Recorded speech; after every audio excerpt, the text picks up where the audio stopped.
हमारे चैनल पे स्वागत है। आज हम लोग गति का तृतीय समीकरण का निगमन करेंगे। Third equation of motion, first equation और सेकंड इक्वेशन करा चुके हैं, जो कि पहला है v बराबर u प्लस ए टी और दूसरा है s बराबर u T plus 1/2 A T square. आज तीसरा समीकरण गति का तृतीय समीकरण प्रूव करेंगे। काफ़ी लोगों का कमेंट रहता है या काफ़ी लोग कहते हैं मुझसे कि इंग्लिश में आप लिखते हैं, तो दोनों लैंग्वेज में प्रयास करता हूँ। दो लैंग्वेज में एक साथ लिखना तो संभव नहीं है। मैं इंग्लिश में लिखता हूँ, हिंदी में भी एक्सप्लेन करूँगा, तो थोड़ा सा इसमें कंप्रोमाइज़ करना पड़ेगा। दोनों लैंग्वेज में हम एक्सप्लेन करेंगे। तो आइए गति का तृतीय समीकरण निगमन करते हैं। हमें पता है कि विस्थापन बराबर डिस्प्लेसमेंट इज इक्वल्स टू, या विस्थापन बराबर एवरेज वेलोसिटी इनटू टाइम होता है। Average velocity into time. अब हिंदी में सुनिए, विस्थापन बराबर औसत वेग गुणे समय। अब दो लैंग्वेज में लिख पाना तो संभव नहीं है, मैं बोल रहा हूँ हिंदी। विस्थापन बराबर औसत वेग गुणे समय। तो देखो एवरेज वेलोसिटी कैसे निकलता है, औसत वेग कैसे निकलता है। जैसे यहाँ पे प्रारंभिक वेग दिया, एक वस्तु चलना प्रारंभ की तो प्रारंभ में u वेग था और कुछ समय बाद वेग v हो गया। तो जो औसत वेग निकलता है वो निकलता है u प्लस वी बटे 2। ये औसत वेग निकालने का तरीका तब लगाया जाता है जब कोई वस्तु एक समान त्वरित गति करे, मतलब यूनिफॉर्म एक्सीलरेशन से जब कोई वस्तु गति करे, अर्थात गति करती हुई वस्तु में एक समान त्वरण उत्पन्न हो, तो जो औसत वेग निकलता है उसका सूत्र होता है फार्मूला u प्लस वी, मतलब प्रारंभिक वेग प्लस अंतिम वेग बटे 2। प्रारंभिक वेग अंतिम वेग बटे 2, पिछले वीडियो में भी ये बताए थे। तो औसत विस्थापन को हम s से लिखते हैं और एवरेज वेलोसिटी का सूत्र मैंने क्या बताया, u plus v divide by 2 into ये टाइम है। टाइम को हम लिखते हैं t से। टाइम को हम क्या लिखते हैं, t से। अब थोड़ा सा यहाँ पे हम लोग आगे बढ़ते हैं, तो s बराबर हो गया क्या, u plus v divide by 2 into, अब देखिएगा यहाँ पे समय के जगह हम क्या लिख सकते हैं। देखो गति का प्रथम समीकरण हमें पता है v बराबर u प्लस ए टी, ये हमें पता है v बराबर u प्लस ए टी। तो v, इस u को हम उधर भेज देते तो हो जाएगा v माइनस यू।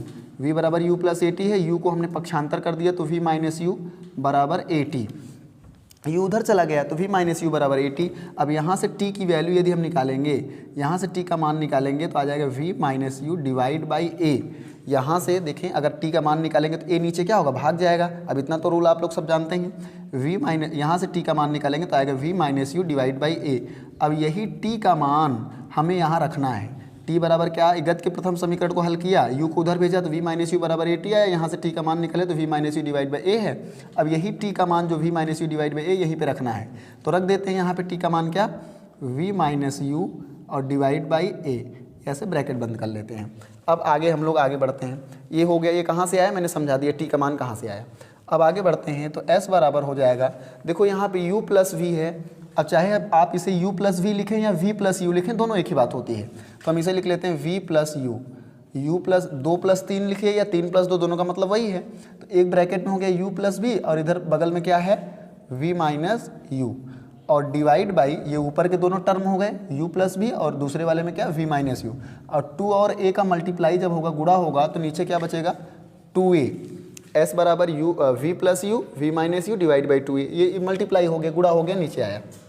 अब यहाँ पे थोड़ा गौर करेंगे, एक फार्मूला हमने पढ़ा है बीजगणित में, अलजेब्रा में, a माइनस बी एक ब्रैकेट में, दूसरे ब्रैकेट में a प्लस बी बराबर होता है a square minus B square. बीजगणित का फार्मूला है, एक ब्रैकेट में a माइनस बी, दूसरे ब्रैकेट में a प्लस बी बराबर होता है a square minus B square. तो वही सेम चीज़ यहाँ भी देखने को मिल रही है, एक ब्रैकेट में u plus B v plus U और दूसरे ब्रैकेट में v माइनस यू।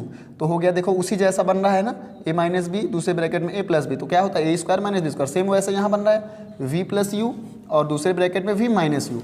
तो यहाँ पे हम क्या लिख सकते हैं, वही सेम यहाँ पे लिख सकते हैं, क्या, ये हो जाएगा v square minus U square. जैसे a square minus B square का फार्मूला बना था वैसे ही, एक ब्रैकेट में v प्लस यू, दूसरे ब्रैकेट में v माइनस यू, तो हो गया v square minus U square upon नीचे 2a है, 2a तो था ही, तो यहाँ पे ये हो गया।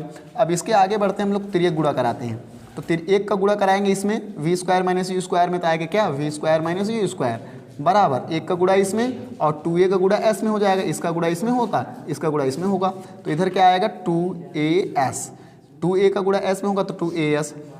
फिर ये गुणा क्रॉस मल्टीप्लिकेशन के बाद आया। अब यहाँ से अगर हम v स्क्वायर की वैल्यू निकालेंगे तो यू स्क्वायर का पक्षांतर होगा, चूंकि यू स्क्वायर माइनस में है, उस तरफ जाएगा तो प्लस में हो जाएगा। वी स्क्वायर को हम ऐसे रोक लेते हैं, तो यू स्क्वायर उधर जाएगा तो प्लस में हो जाएगा यू स्क्वायर, और पहले से ये 2as ऑलरेडी यहाँ पे मौजूद था, तो हो गया क्या 2as। मैंने क्या किया फिर से सुन लीजिए, वी स्क्वायर को इधर रोक लिया, यू स्क्वायर का पक्षांतर कर दिया, तो यू स्क्वायर इधर माइनस में था, उस तरफ गया तो प्लस में हो गया, और प्लस ये क्या है 2as, तो वी स्क्वायर बराबर क्या निकल के आया, वी स्क्वायर बराबर यू स्क्वायर प्लस 2as। ये गति के तृतीय समीकरण का क्या हो गया, निगमन हो गया। तो हमने तीनों गति के तीनों समीकरण का निगमन करा दिया। पहला v बराबर u प्लस ए टी, दूसरा s बराबर U T plus 1/2 A T square, और तीसरा मैंने आज कराया क्या, v स्क्वायर बराबर यू स्क्वायर प्लस 2as। तो अब आज के लिए इतना ही रखते हैं, अगले वीडियो में किसी अगले टॉपिक पर चर्चा करेंगे। धन्यवाद।